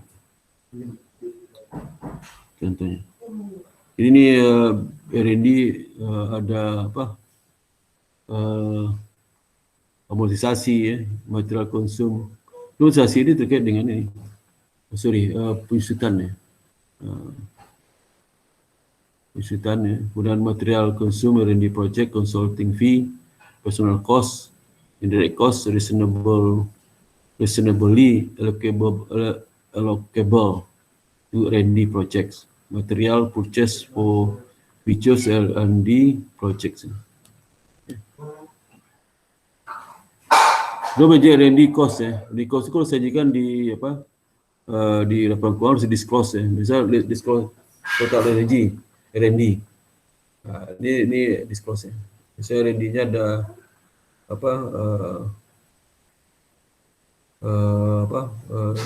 berapa nih? 356 di bagian setelah turnover, cost of to sell, gross profit ya. Di selling spend baru nanti itu habis itu setelah selling spend itu ada research and development. Ini tidak boleh masuk bagian dari beban operasi general administrasi, beban penjualan dan general umum dan administrasi, enggak boleh. Dua itu ya, research and development. Royalty income ya, ada operating income baru operating profit. Itu aja di laporan-laporan itu. Oke, demikian dapat saya sampaikan kuliah ini. Chapter ini artinya gini, saya simpulkan ya. Pertama, intangible asset itulah aktiva tetap yang tidak berwujud ya. Tidak berwujud ya. Tidak berwujud, defisit tidak ada ya. Defisit tidak ada. Yang kedua, dia aset non moneter ya. Non moneter, bukan aset moneter. Yang ketiga adalah umurnya bisa terbatas atau tidak terbatas. Kalau dia terbatas umurnya, itu bisa disebutkan harga polen itu menggunakan metode garis lurus, straight line method. Tapi kalau tidak terbatas, itu tidak ada amortisasi. Penyusutan untuk istilah intangible asset nama amortisasi. Yang berikutnya, intangible asset itu meskipun umur terbatas tidak terbatas, itu harus dilakukan impairment test ya, minimal setahun sekali. Ya, sekali. Dan yang berikutnya lah goodwill disajikan neraca tidak boleh digabung dengan intangible lainnya. Intangible lain boleh digabung di neraca. Misalnya intangible tidak dari paten segala macam bisa digabung ya. Nanti ada supplement report yang menjelaskan intangible itu apa aja. Tapi goodwill harus dipisah dari pelaporan di neraca. Neraca harus cantumkan goodwill ya. Goodwill ya. Kemudian juga R&D ya, terakhir R&D. R&D itu dia akuntansi, pada intinya lah dia juga expand. Kecuali kalau development cost itu sukses dan bisa diproduksi massal, mempunyai nilai ekonomis cukup baik ya, maka itu bisa kapitalisasi development cost itu. Tapi kalau enggak itu di-expandkan development cost. Tapi riset semua di-expandkan, tidak boleh dikapitalisasi ya, riset. Walaupun dia itu riset itu sukses ya, tapi ada tahap berikutnya pengembangan belum pasti juga, maka stop sampai riset terus expand saja. Ya. Dan juga R&D itu harus disajikan di income statement ya, R&D cost itu tidak boleh bagian dari beban penjualan umum dan administrasi. Setelah itu disajikan di income statement R&D, R&D expense itu. Kalau dia development investasi kan masuk ke akun intangible itu di neraca. Bukan, nggak boleh di neraca itu misalnya disebutkan development cost ya, nggak boleh. Jadi buat proses investasi itu artinya cost itu sudah dimasukkan ke harga perolehan dari intangible yang bersangkutan. Itu saja yang dapat saya sampaikan. Soalnya tidak sulit-sulit ya, intangible asset ini. Kecuali goodwill ya. Goodwill itu beda. Kalau terakhir ada satu lagi masih saya bisa sampaikan. Goodwill itu dilakukan implementasi setiap saat, setahun sekali. Tapi tidak ada recovery untuk goodwill ya. Recovery tidak ada. Tapi kalau intangible selain goodwill ada recovery. Kalau dulu pernah turun, sekarang naik lagi, boleh naikkan ya. Sampai batas maksimal nilainya sebelum impairment terjadi, maksimal seperti itu. Mungkin dapat saya sampaikan ya untuk berikutnya.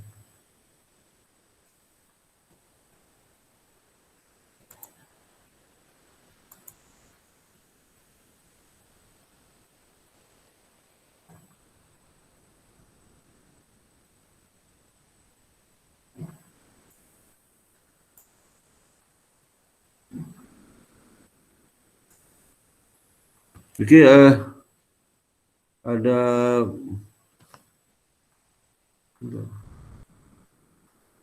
pertanyaan sampai di sini terkait dengan materi tadi. Silakan. Ada pertanyaan? Silakan, ada pertanyaan. Sylvia, ada pertanyaan?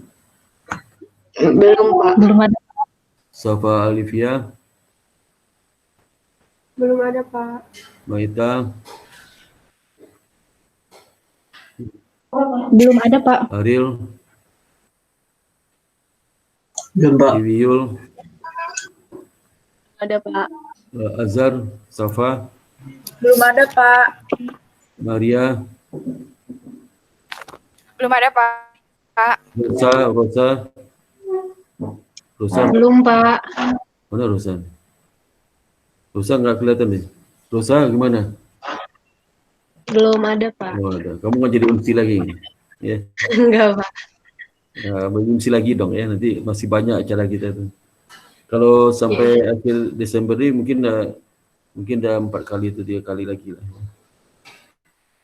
Tapi tahun depan kita nggak tahu ya, kalau dari pengumuman Mas Menteri ya, Menteri Pendidikan itu fokuskan untuk pendidikan dasar dan menengah itu ya, SD, SMP, SMA ya. Itu tahun depan sudah mulai mereka offline ya.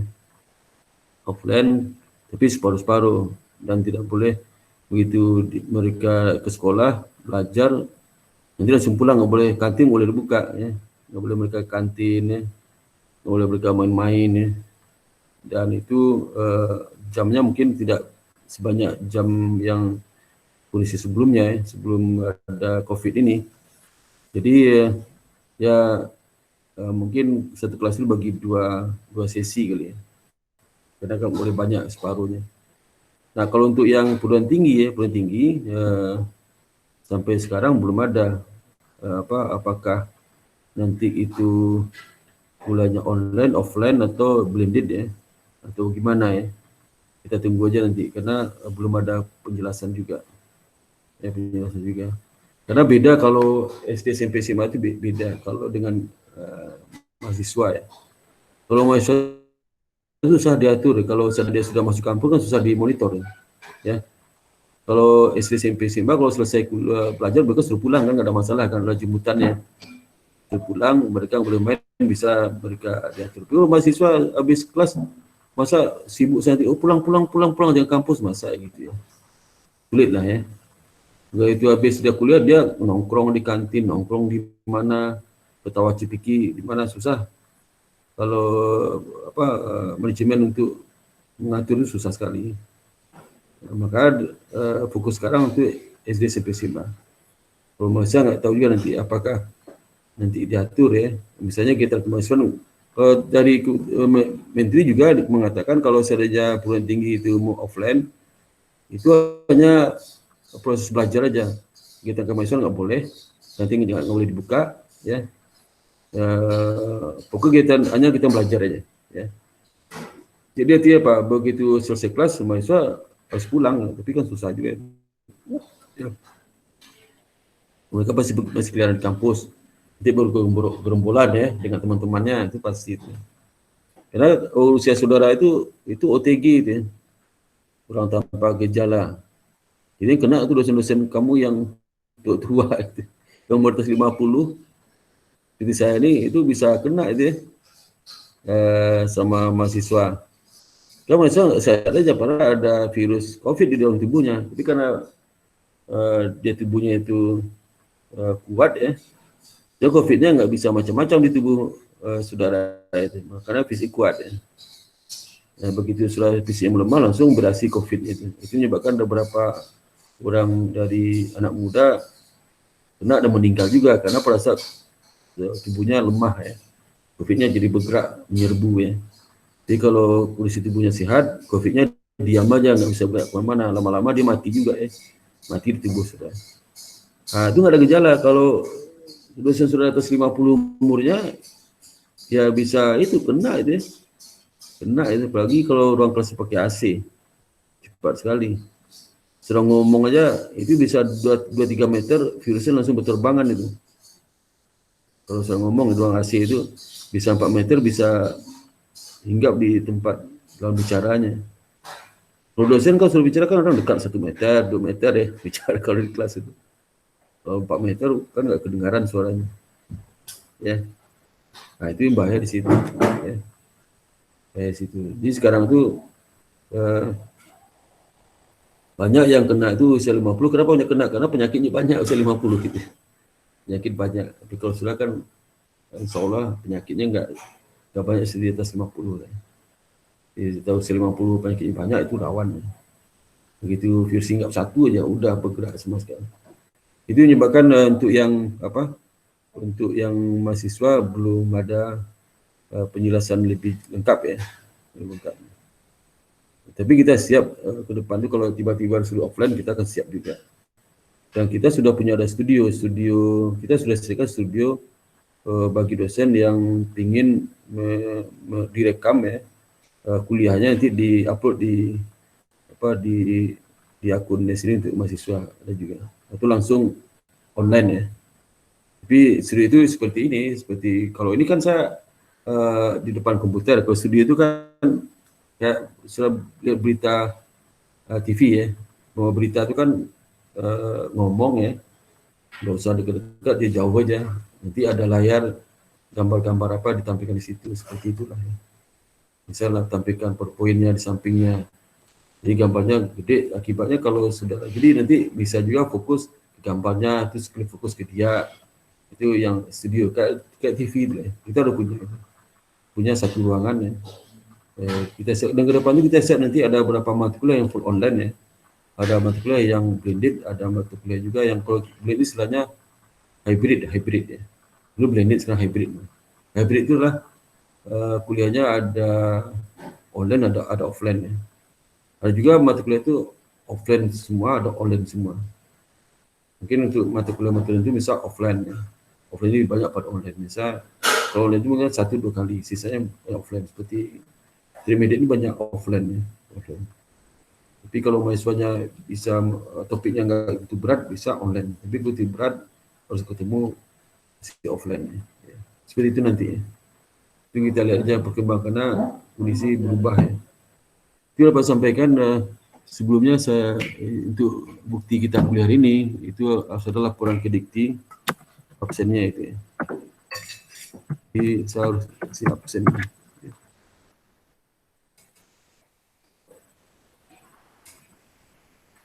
Udah kelihatan absennya? Halo? Udah kelihatan ya? Udah, Pak. Ya. Sudah, Pak. Perkuliahan, absensi.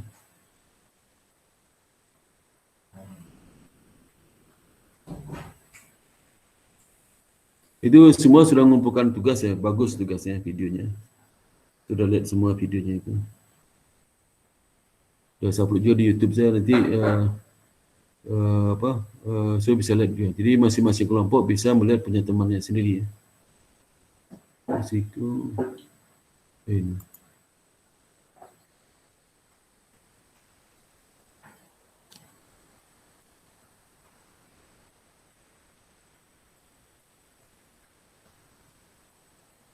Kuliah ke-11 dulu nggak terasa ya. Ke-11 kan serangan? 11 ya. Yenita ada Yenita. Hadir, Pak. Yenita hadir ya. Yenita. Harley mana Harley? Hadir, Pak. Hadir Harley. Buka videonya ya. Regina. Hadir, Pak. Oh, Regina hadir ya. Jen. Hadir, Pak. Mana Jen? Janet mana? Jen. Oh, ini di bawah. Berubah penampilan.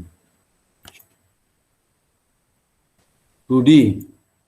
Hadir, Pak, hadir. Rudy mana? Kameranya nggak mau nyala, Pak. Oh, no.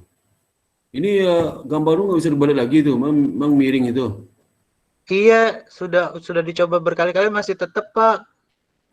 Nggak ngelapor ke IT aja, lapor ke IT. Iya, Pak, nanti saya lapor lagi deh, Pak. Nanti dikira kamu orang terbalik gitu, orang miring, ya. Cuma lapor ke IT itu, diperbaiki lah. Oke, Pak. Azhar Siva. Hadir, Pak. Hadir. Azhar. Rosa, tadi ada Rosa. Hadir, Pak. Rosa ya.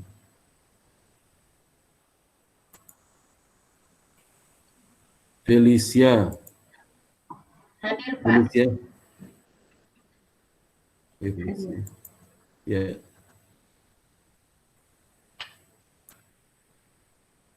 Wahyu. Hadir, Pak. Ada Wahyu ya. Dewi Yul. Hadir, Pak. Hadir.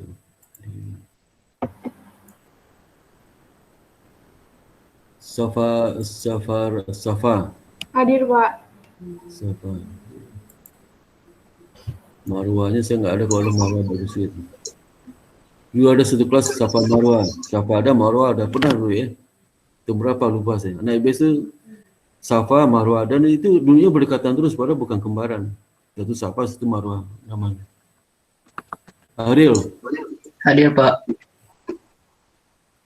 Ariel.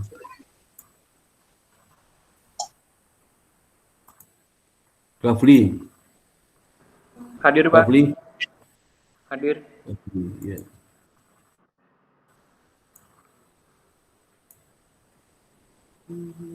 Alia. Hadir, Pak. Mana Alia? Hadir, Pak. Oh ya, dia. Maria. Hadir, Pak. Hadir, Pak. Oh ya, Maria. Terus wajah gelap ya. Nggak kelihatan. Sylvia. Hadir, Pak. Nih, Pak. Oke. Oh ya.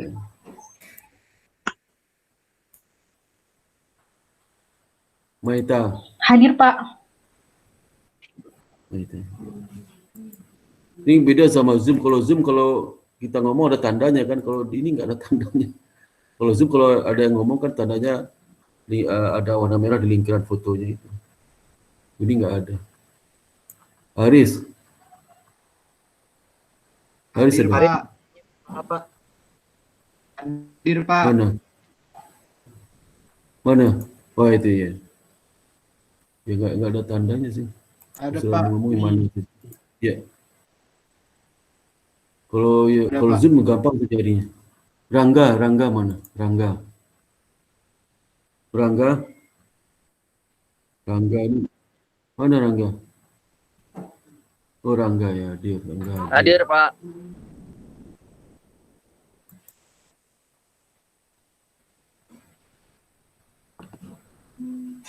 Yang nggak hadir itu siapa? Ada semua ya? Oh, alhamdulillah nih rajin sudah ya. Itu semua ya. Oke, ini selesai.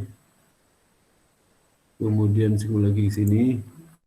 Oke, dengan demikian saya tutup kuliah ini dari jam 10 ya. Alhamdulillah. Assalamualaikum warahmatullahi wabarakatuh. Sampai ketemu hari Rabu depan. So, Kamis ini bisa kuliah tambahan nggak? Kamis bisa kuliah pengganti. Kamis malam berarti 18.30 itu Kamis depan ya.